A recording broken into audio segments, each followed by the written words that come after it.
Exercise 7.1 question number 2 solve करेंगे। इसके अंदर हमारे पास रेडिकल इक्वेशंस इन्वॉल्व हो गई हैं।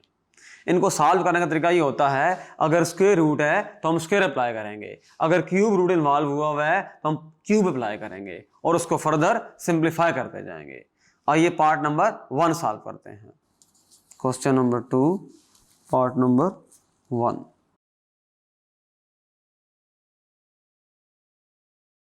आप देख रहे हैं कि इसके अंदर स्क्वायर रूट इन्वॉल्व है। इस स्क्वायर को खत्म करने के लिए हम स्क्वायर अप्लाई करेंगे।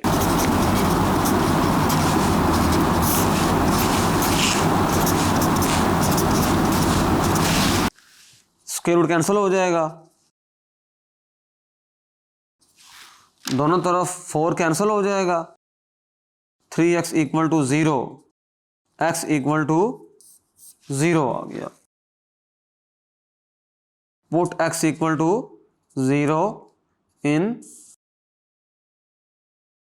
हमारे पास 3 इंटू 0 प्लस 4,